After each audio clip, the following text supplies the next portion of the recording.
Hello YouTube artists, I'm Kelly Hernig and welcome to In the Studio. Today I've got another project from the Creative Abstract Watercolor book by Kate Rebecca Leach. And today's project is about trees. So this is the project that we're supposed to be doing. And again, I'm kind of going off on my own because I have different vision than what organic trees look like than this. So this is her project. It is lovely. And I like that she gives you an alternative, which is a little fuller one here. Look at this one. I really love the details. And it looks like a piece of fabric. I just really love that. I love the really big circles up there. But for me, I want an individual tree. Since trees mean so much to me, I didn't want to clump them into a setting like this. And especially the more circular trees, that's not my kind of tree. Remember, I'm an oak leaf girl, right? So when the trees came up, I started thinking about what would a tree look like for me? And I knew that I wanted one that's kind of twisted. So by that I mean twisted in shape, not like straight up and down, because I see those everywhere, but I'm usually more intrigued by the ones that are crooked or really leaning over, like something got in their way when they were growing. So when I was thinking about that, I was actually thinking of like a branch that was just almost crossing over the trunk. And so I started playing around with this and I liked it, but then I started thinking about what do I want my trunk to look like? And you can see that I was gaining lines and stuff like that. My intention was to have the trunk a little bigger and just a few leaves. I didn't want a lot of leaves. But then I really started thinking about curved leaves like this, and I really like that. And then as I was playing, trying to give myself like, what would that look like with those kind of like valleys in the trees, right? So it's more like linear lines, but I really like this one with the large leaves and the really skinny base. But for me, I really want the trunk of the tree to be more important than the leaves. And then I was thinking, well, what if I combined flowers with a tree? And then I started like playing with shapes. And this reminded me of a bonsai tree. So I looked up bonsai tree and I found a picture on Google with like some cherry blossoms. And I was like, that is perfect. So as I'm playing with the shape here, I started really working on the trunk. What would the trunk look like? You know, how can I get it to be really full and heavy so that I can do a lot of marks inside of here. Marks for me this time is really going to be more about paint than the white pen. So let's see if I can pull that off. I'm still fairly new to working in abstract, but I like the challenge that it's giving me. It's making me think beyond what I normally would do. These are my color palettes. I am working in the Fabriano Venezia sketchbook. All of my paints and supplies will be down below in the video description box. This one here, I've picked 6 colors. Normally I pick 4 or 5, but I couldn't make up my mind because of what I'm imagining the flowers being. I want them to kind of be on their own. But the trunk I also want to have a lot of really beautiful values. So let me show you the colors that I'm using here. This is Magello Shell Pink or Magello Mission Shell Pink. This is Daniel Smith Enviro-Friendly Yellow Iron Oxide. This is Holbein or HWC Yellow Gray. Again, Holbein Davies Gray. And then this is Daniel Smith Hematite Violet Genuine. And then this is Daniel Smith Brown Iron Oxide. I wanted both of these browns because this one separates beautiful with the genuine color, but it has kind of a pink undertone. And then I wanted something stronger, not so dark, but more like a kind of burnt umber color. And I just bought this brown iron oxide and I really love it. So let me show you this color, the Hematite Violet Genuine. Can you see how it kind of separates into 2 different colors? And that's why I'm including that one. I want to use it in the flower, but I also want to use it in the bark of the tree. And you can see it's an interesting palette. I'm going to have fun mixing. And then these were me trying to figure out what the pink would do with each of the colors, and then what the Davies would do with the brown iron oxide. And I really love the way that they're mixing. Here is my tree. So you can see that I have this gigantic trunk. So my picture is all about the trunk here. So the trunk goes up, it goes up like this, and then I have a branch that kind of goes up here. And then I've got cherry blossoms. Well, really they're going to be circular flowers for me because that's how I envisioned this as I was drawing them. So I've got a little bit here, and then it kind of comes down and around here. It almost goes to the edge. And I've got all this space over here. And I want to add some background colors as well. So what I'm going to do is I want to actually start with the bark, because for me that's the most important part, and I want to use all of these colors in that bark. I know it sounds ridiculous, but I want pieces and parts to be different colors so that I have a nice flow going through here. That's how I'm kind of seeing it for myself. I'm going to start with my Da Vinci brush because it is fatter. It's a quill brush, which means it holds a lot more water. This is a Da Vinci Casino, the number 2. I will also be using the Princeton Aqua Elite Long Round number 8 because of the point. So when I come in here, I'll probably be using this more for the little branches as I come up here. So you'll see me switch between these 2 brushes, but these are the only brushes I'll be using for this piece. I've got my little vanity tray mixing area here, and I'm gonna start from the top up here. Now I know it's gonna be surrounded by different pinks and of flowers up there, so I might want to start with my hematite. And my hematite is a genuine color. It takes a little while to really spit out color. So I'm really putting a lot of moisture on it right now.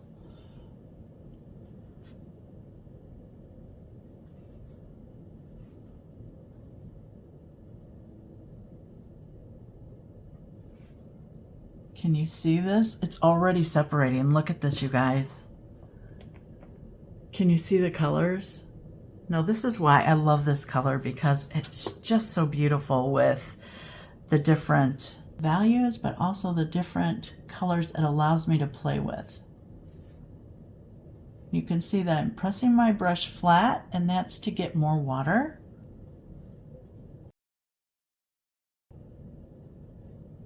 Wow, I'm going to go into the yellow gray.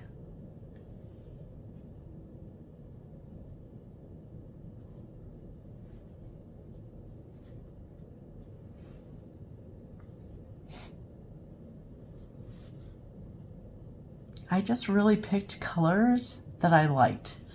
That's all I did for this. You know, I'm trying to experiment with colors as well on this, in this book. And you can see I'm just trying to touch them here and there. Let's go into Davies Gray now. This is my favorite Davies Gray. I know there's a bunch of different brands.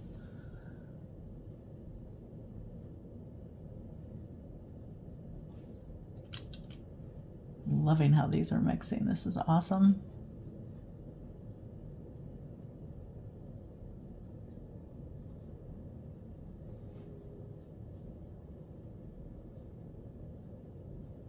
I am watching too because I need to splash. A lot of you had questions about splashing.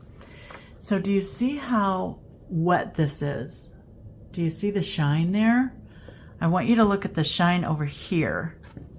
At the, see how the shine is almost gone? That is the perfect time to splash. So when I'm splashing, I take these 3 fingers, I dip them into my jar, and then I hold the middle finger and I kind of just splash down. Just let all of that do the work for me. And that is the perfect time to splash. When it's too wet, what happens is the water will expel the color to the edges. And what happens is you'll get like a real fine line of dark color. So that will tell you if you're using, if it's too wet when you're splashing. You want to look for that right balance. It's not quite dry, but it still has a little bit of a shine, but no standing puddles. I hope that helps you. I'm going to go to my Princeton brush for this, because I want to add a little fine line right here.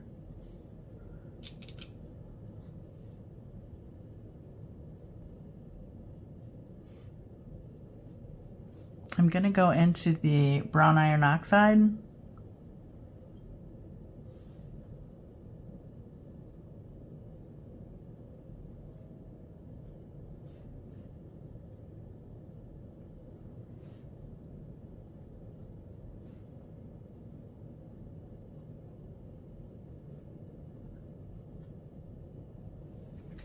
And this is just what I had in mind for my colors, that they're all kind of mingling together and creating their own colors by just mingling, and I'm letting the water kind of do the magic for me. I'm going to go into some shell pink. This is my favorite shell pink, by the way. It's not too intense. Like my Holbein shell pink is a little brighter.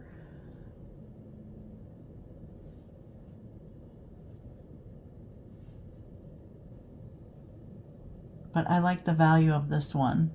And my favorite mix is shell pink and the yellow gray. I know it sounds totally weird, but you get like this weird orange color, and I really like that. Splashing again up here.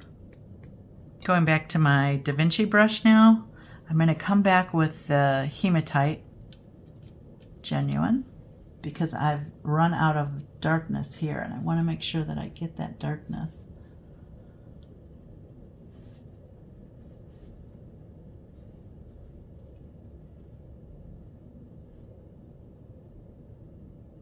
I haven't touched into the brown iron oxide yet, or the Enviro yellow oxide. I'm going to do that.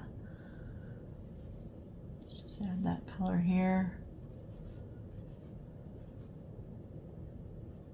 I'm just really trying to make this as colorful as possible. And I know that's counterintuitive for a trunk, but for me, it is all about the trunk of the tree.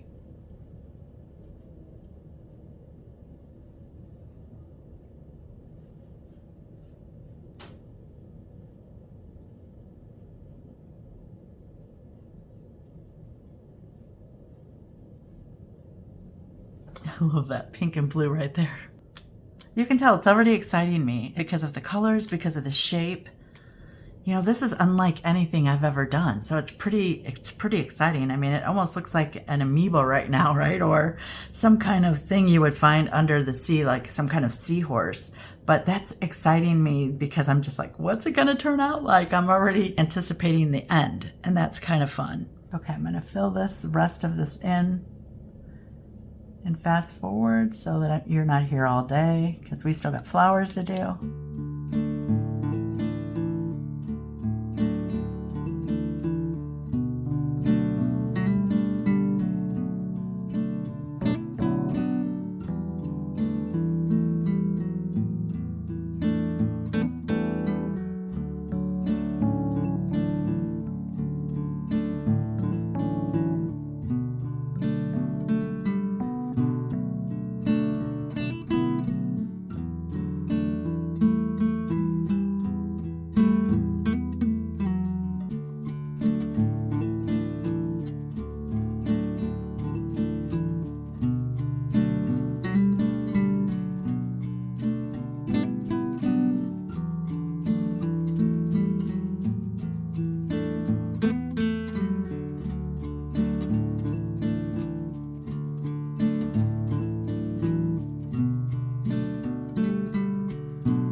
Honestly feel like this is the most colorful tree I have ever done.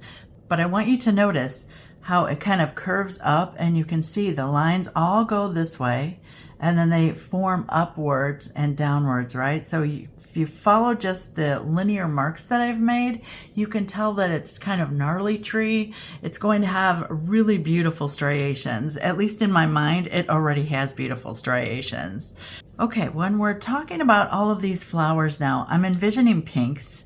And again, this was all of my pinks mixed with each color. And I really appreciated them working with one another, and that's why I chose what I did. I'm going to really try to fill them in individually, but yet collectively at the same time. So I want to take I want to take notice of the round shape, but I also want some to be in front, some to be behind. So the ones behind I want a little darker. I want to play with leaving some white.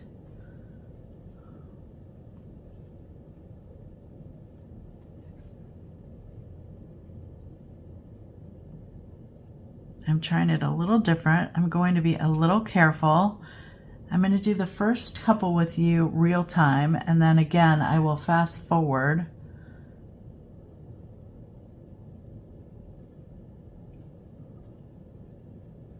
I'm trying to just make interesting shapes, if that makes sense.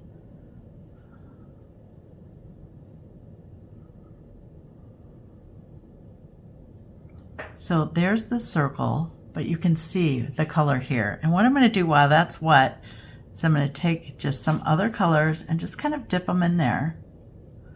I don't want them to just be one color. And because I have so many of these flowers, I will be working probably around each other because I'm not sure if I want them to spill into one another, but we'll see. Like this one, I definitely want to pull, whoops, so that I can get that drip down.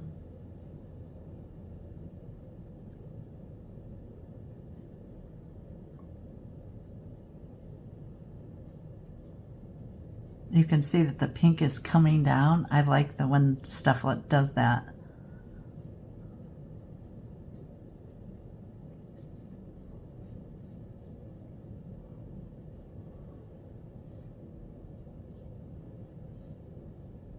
And planning a little bit more, that is new for me as well. So I'm trying to navigate it in my own head, like what does this look like for me? And I love those colors coming together. So let's just touch a little pink. I've got a little bitty bloom out here.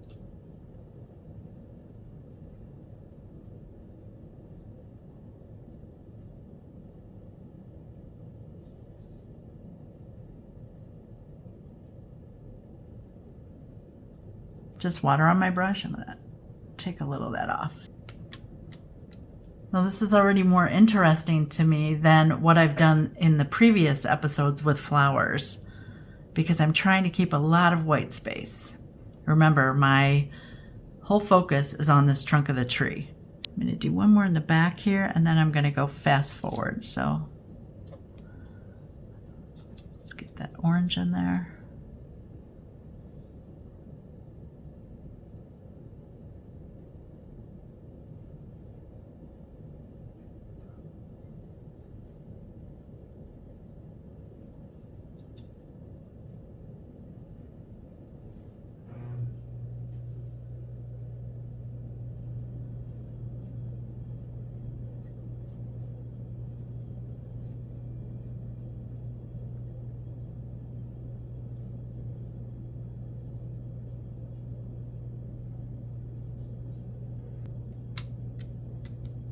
Okay, one thing at a time. So let me bring that up close before I start doing fast forward so that you kind of have a look at what I'm trying to achieve here.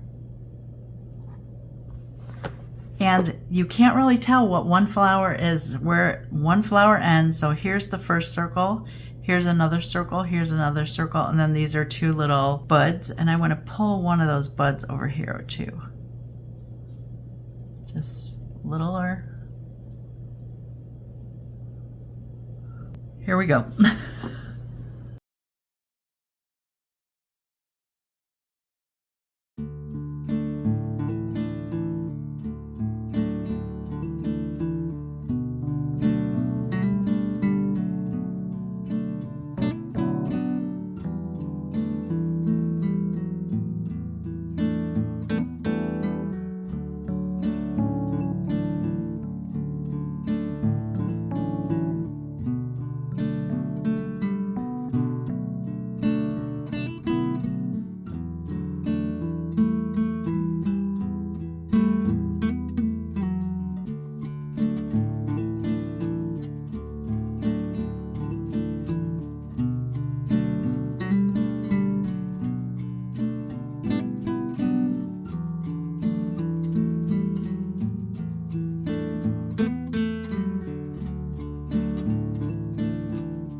This is so exciting.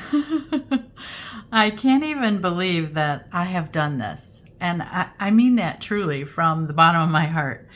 To experience growing through a abstract book has just been amazing. And I don't know if you've noticed too, but my colors are getting bolder. I'm letting things just mingle. I've found the beauty of water in my watercolor, if that makes sense, because water is what makes all of these beautiful things come together. If I'm trying to be exact, which has been a problem of mine in the past, that I'm trying to control everything. But in watercolor, it is water that is the magic. And on this piece, I'm really trying to let it be there. And you notice that none of this really looks like flowers at this time. And that is really exciting to me, that I didn't just make solid colors. I'm doing a little more, even my shapes are a little more abstract at this point. And I am loving that process. This needs to dry because I've got another layer behind that I kind of want to add just without a lot of detail. These are going to be my detail flowers, but I want to tuck in flowers back here to bring the actual trunk upward, but let them look like there are blooms behind. So the blooms behind will not be as bright, they will be a little duller, and they will not be as abstract as this, because I don't want your attention going there. I want these to gain your attention. The ones in the background are really just there to support the bark and support the flowers that are going to have all the attention. Okay, this is dry. So I'm just going to come in with some more darker colors, almost like the bark color, so that it lets the bark stand up more. So I'm going to use the shell pink, but I'm going to dull it down with some of the Hematite Violet Genuine. Let's see what color we get there. I was hoping for like a little purplish color. And those are the background ones. So I don't want them to be solid because then they'll not look like everything else.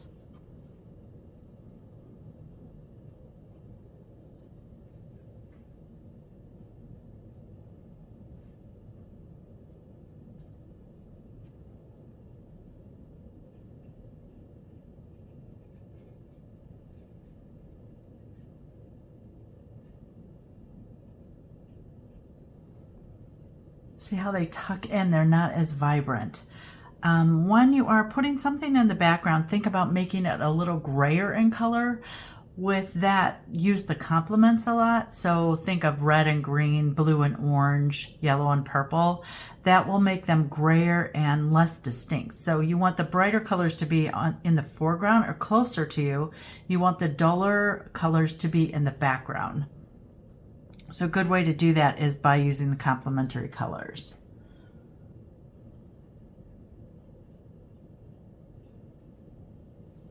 You can actually pick up a little hematite and a little bit of the Davies gray.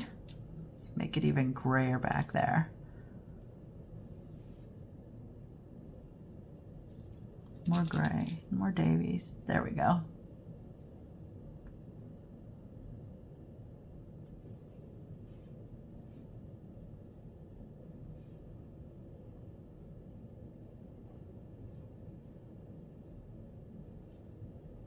I'm varying the shapes so they're not all the same.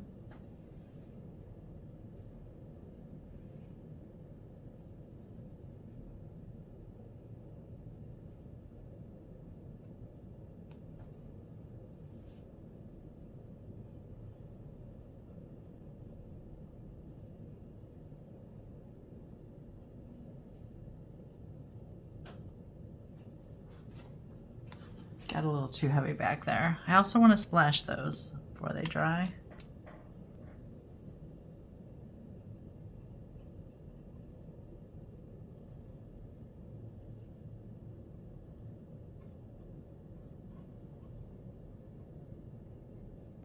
I have another one drawn here. I'm not sure that I want that, but let's put it in.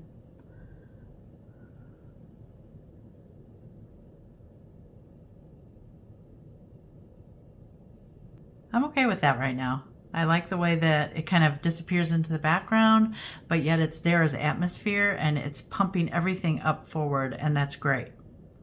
Before I do anything, I wanted to show you that to figure out the angles that I wanted on here, I took a piece of tracing paper, and can you see those really faint lines? I just laid it over where I wanted it, and I drew some skinny lines just to see if I would like the shape of them. Let me see if you can see that better. So you see all the pencil lines in there?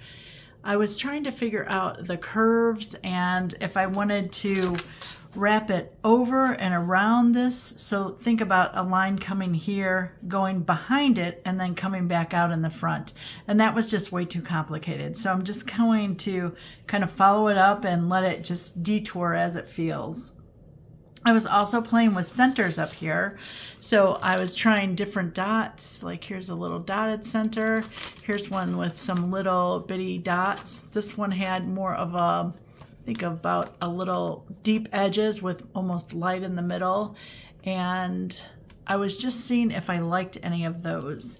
We're going to have to try that as we get in here, but the first thing that I need to do to establish my darks is I need to work on the trunk of the tree first, because I know that these need to be deeper and darker, not quite as dark as the trunk, because you're thinking of pink versus brown, but I do need to establish the darks. I don't want to go much darker than this in reality, but some areas I might touch a little deeper, almost this darkness here. So we're going to start there, and I'm going to try to bring you up closer so you can see what I'm doing here. I'm going to look at the area that I want to add the lines. The first line that I want to add is here. So that was the brown iron oxide with a little bit of yellow gray. I want to try to keep consistent with those colors. Now remember, this is the step 2, which is really I'm just adding wet on dry. So I'm going to go into this brown here, and I'm going to add a little bit of the yellow gray. There we go.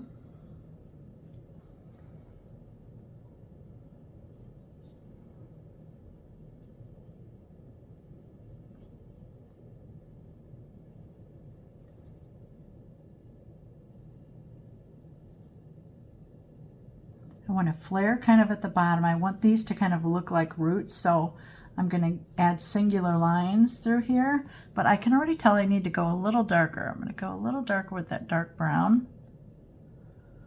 Ooh, yeah.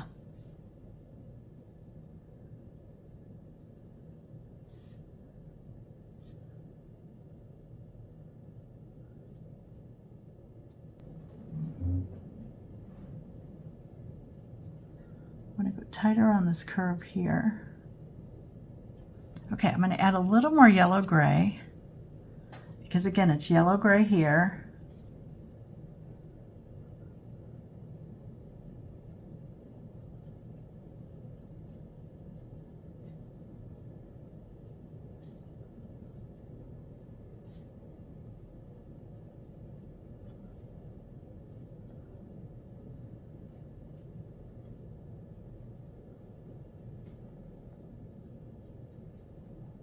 Now the key is that I need to vary these lines. So I'm going to take a little bit of this yellow gray. Well, actually I'm going to take a different color that's not even there. So I'm going to take some of this Davies gray, and I just want to expand a little bit over here.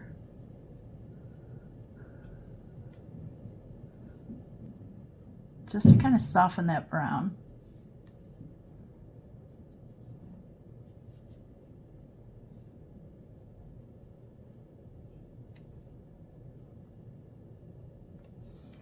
Oh yeah. Are you already seeing the difference? So what I'm trying to do is give us deep areas that are kind of soft on one side and harsh on the other. You see that really hard line there. This one is hard on both sides, but it's a softer color, so it doesn't feel as dramatic as that. I am going to touch just a little bit of this Hematite Violet Genuine in here. Let's see if I can get a good amount on here. I want to touch it just right here.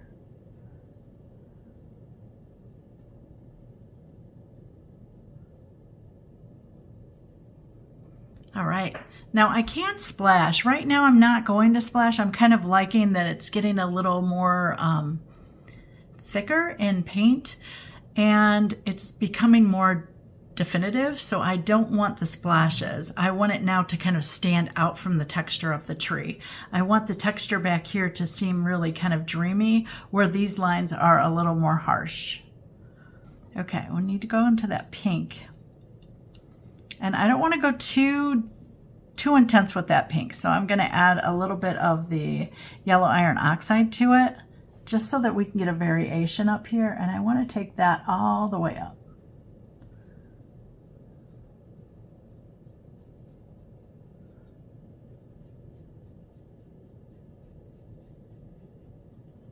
See how I'm kind of scooting my brush, right? I'm not making one long area. I'm trying to define it a little bit more for myself. So it's really because I'm unsure. If I was sure of the line, I would just drag it forward. But right now, this seems to be working, just taking my time. I'm gonna kind of accent that little piece right there. I like that. All right, we're gonna add a little bit more of this orange. I'm not seeing it as boldly as I would like.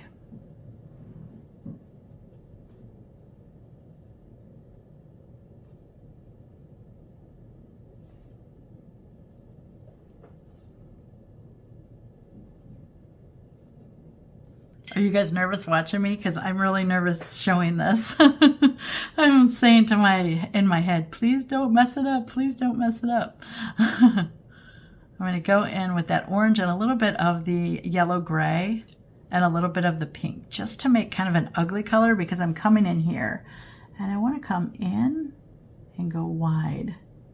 I've got like a nice little area here that's kind of dark. Okay, let's turn this one up.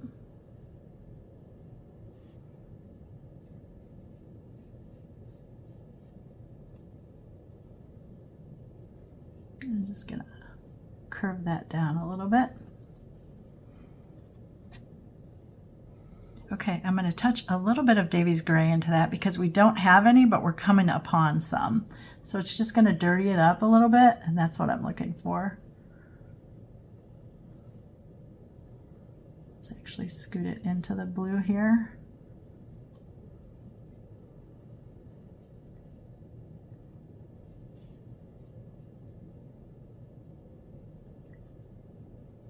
Wow. Let me bring you close so you can just see the transformation. Why I still have, this side is not done, but that side is. Do you see how the marks are just giving it a lot of texture? And you can see by me really looking at the area and trying to add darker shades of that same color. Do you see how much more interesting it is than if I would have taken all of this dark, say this dark color, and done all of those lines in dark? You wouldn't have the variation that I'm looking for. I kind of want that soft and firm look. So this area here I'm considering a little softer.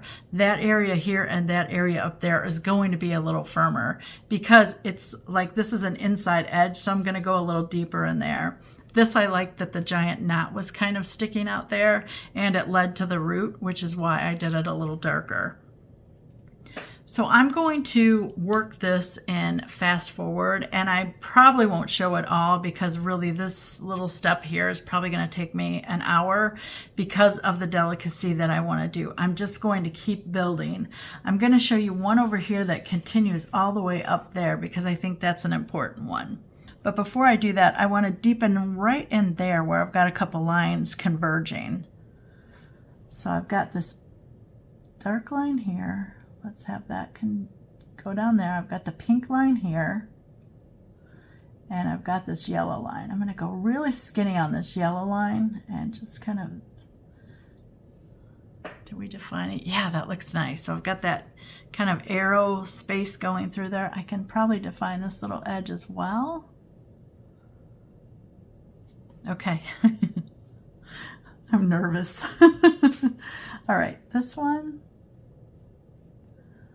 Get a little, the Hematite Genuine, it is one of my favorite colors, but it does take a minute to get wet and become full strength.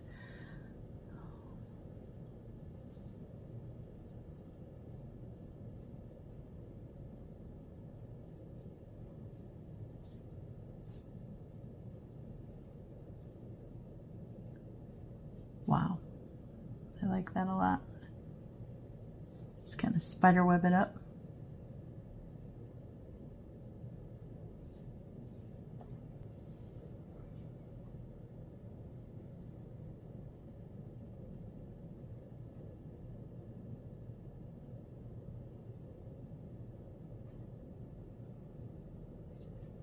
Kind of bouncing my brush right here because I'm really not sure. I think I want 2 of them here. So I'm just seeing if I like it right now. And I do. It looks kind of pretty. And I've got kind of a natural edge right there. I don't know if you can see the light edge here and dark. So I'm going to just pull that down. All right. I'm going to come in with some of the orange and the yellow gray because I've got a lot of yellow gray there.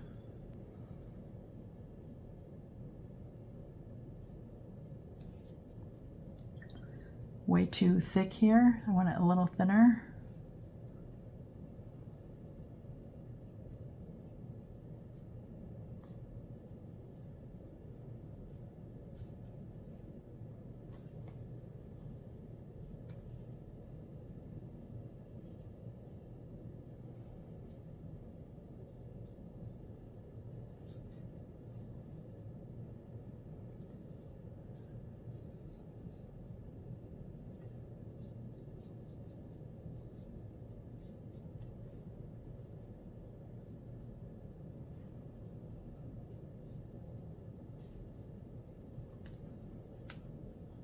Touch a little bit of Davy's gray. I want a different color over here that's not there. And since I have Davy's gray near, I was debating against Davy's gray or pink, and there's Davy's gray here. So I'm just going to drop some Davy's gray in there just to add a different tone. That's nice. And I'm going to do the same thing down here where I've got Davy's gray already.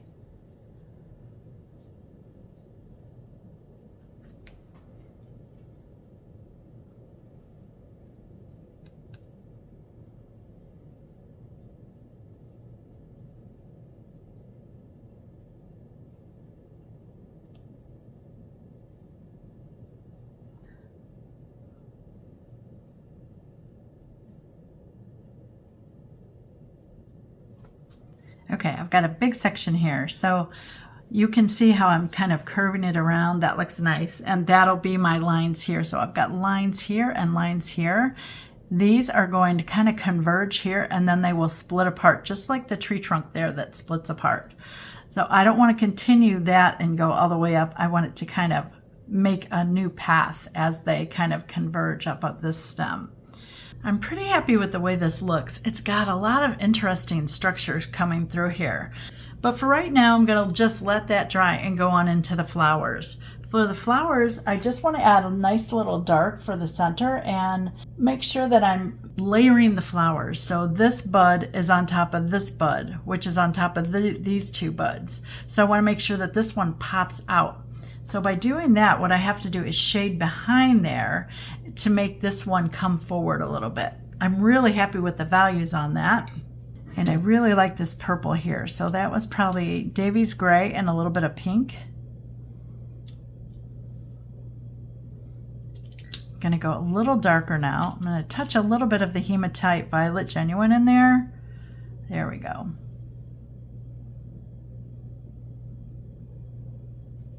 My center, I made kind of a center mark there, so I'm gonna just pull some lines here.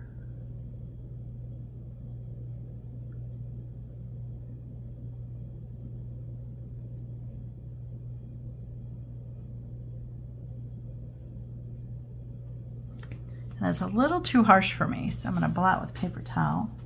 That's better.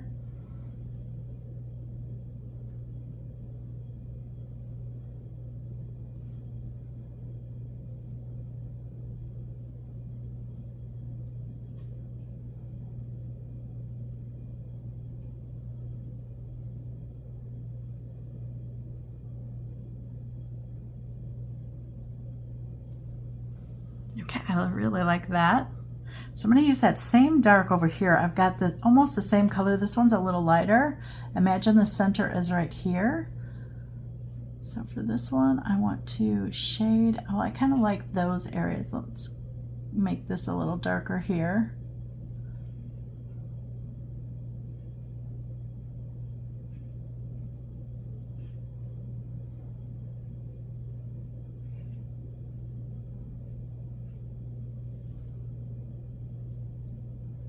I'm just trying to add a little bit of value to it, not too much.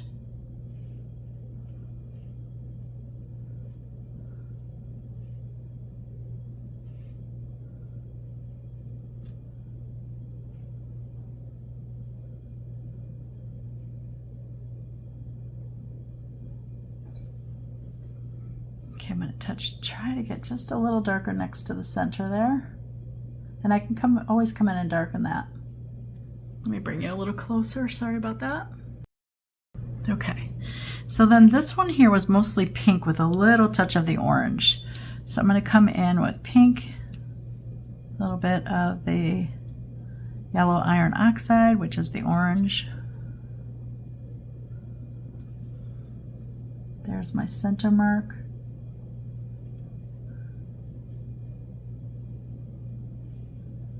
Again, I'm just trying to add marks of interest. I need it a little darker there.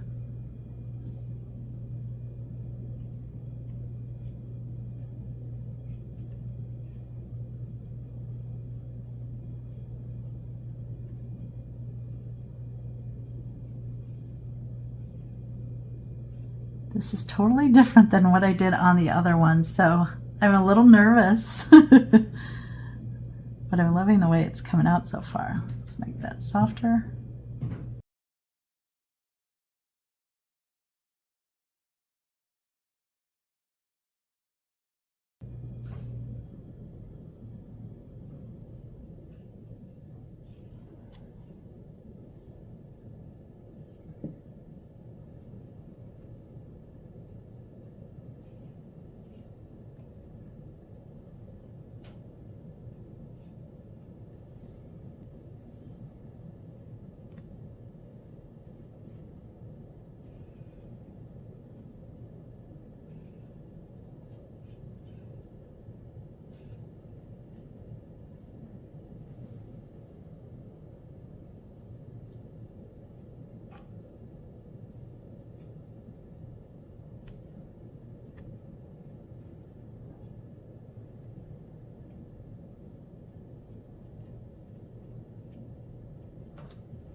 Can you see now how this bloom is on top of this one just by a little bit of shading underneath it? Now you have to remember they're still abstract because I don't really want you to see them as full flowers, right? Like I don't want you to look at them as they're a cherry blossom or a zinnia or anything like that. My idea was to make the trunk the star of the show. Remember that. Okay, I'm going to do the rest and then I will come back and show you.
Because of the flower centers, I want to make sure that I do have a little bit of white there to just kind of mark the center of the flower.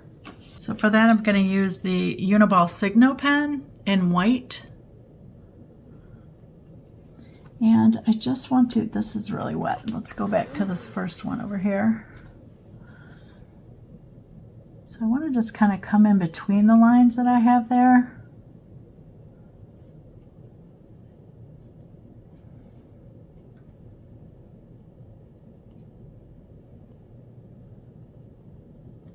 So it just gave it a little bit of life in there. I want to also add just a little bit in here.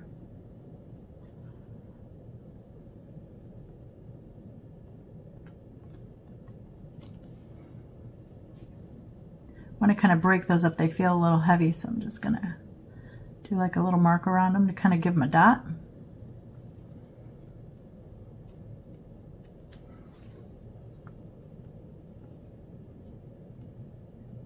Not a lot.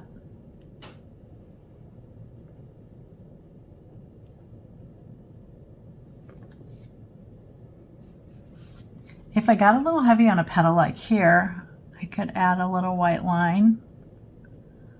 Take it all the way to the bottom so that it looks like it was naturally there. Something like that.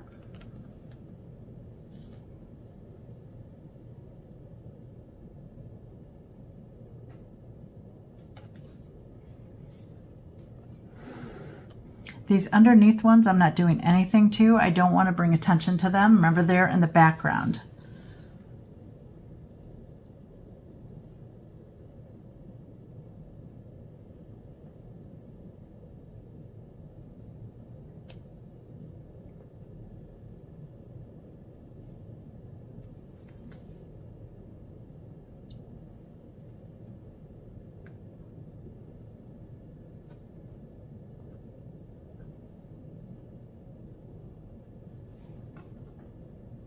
I'm trying to add as little as possible to these.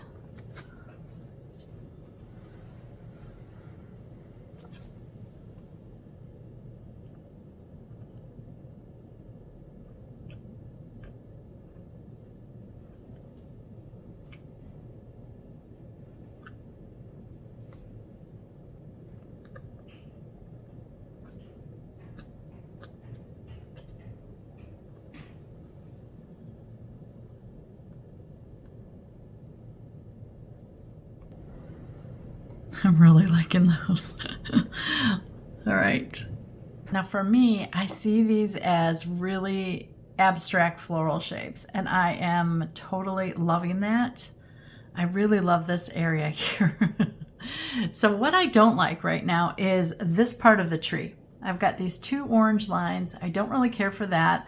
I've got this cool diagonal there, so I'm going to see if I can add a little bit more of that diagonal line. I kind of like that. I'm going to go with a little bit of the blue, I think, the Davies gray, and a little bit of the hematite. So I'm just going to break that up just a little bit more. I really don't like those two lines right there. So I'm loving that line. So let's see if we can pull a line this way. Kind of define that edge a little bit more. Okay, so what I'm going to do for those lines, I'm just going to come in and lighten one of them. So I'm just putting water on it, scrubbing just a little. You've got to activate the paint to move.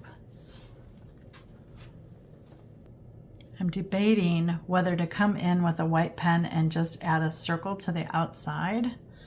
I think that will really define it a little more, but I think right now I'm going to stop here. I'm really loving it. I don't want to add white pen down here at all. I just want the white pen up there, and I want it to look like there's not even white pen there. So I would say this is done. And for me, this has to be the most abstract piece I've ever done, the most colorful piece. I mean, yes, I did the poppy, but this has 6 colors on it, and all colors are accounted for, right? I didn't mute them all down so that it's very light. I'm really liking this.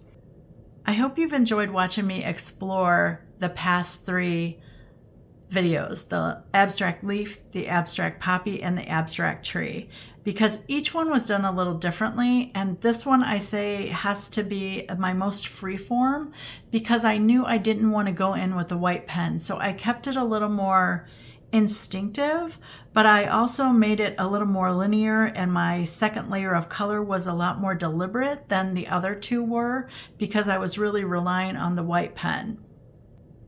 Watching myself change and morph with this book has been an amazing journey. From someone who never even thought of art marks as something to actually discovering that I have my own style and I have my favorite marks and that it still feels like me. This doesn't really stand out. Like if you were to say, does this look like a Kelly Hernig piece? I would say yes and no. The color choices are definitely mine. The subject matter could be mine. The multi-colors down here, that's definitely not me. That's an influence of the book. But I definitely am seeing an evolution in my process, the way I think about color, the way I think about movement, the way I am trying to stand out and almost challenge the book piece to represent me. So I've been really finding different things and playing with lines to discover who I am in this abstract art, and I'm really feeling myself here. For those of you that have been with me on my journey the last couple years, you know this is a bold piece for me. This is an entirely different piece. It's a huge piece, right? This is a 9x12 book. Normally I'm working in a really small sketchbook. I hope that you have seen with practice and giving myself permission to just play with the book, along with the book, until my confidence has grown, until I wanted to branch out into something that felt a little bit more like me. But it has been page by page. Remember, I started going page by page within this book, and I'm still following the subjects. I'm just having my own take on them. Here's what I want to tell you. If you have a book on your bookshelf that you absolutely love, pull it out. Go page by page. Do the exercises that they're doing in their book, but then ask yourself, how can I make this more me? What technique did I really like? How can I bring that into my art? It's not about looking like their art. It's about taking the little discoveries that you find in studying with the artist of the book, and then bringing those pieces that you really love into your own work and incorporating them. That is exactly what I did here. And it's scary. I don't always know how it's going to turn out. I mean, I don't do a piece beforehand. What you see is what you get when I do my videos. And there's been a couple like nervous actions for me in this piece, a little bit of like, oh gosh, don't mess it up. But it has been worth every step that I've dedicated inside this book, because a different side of me is evolving and coming out, and I can't imagine a more beautiful thing for an artist that has been painting for decades. If you were inspired by this abstract tree, please leave me a like or a comment. If you haven't subscribed, please click the button. And as always, thanks so much for watching.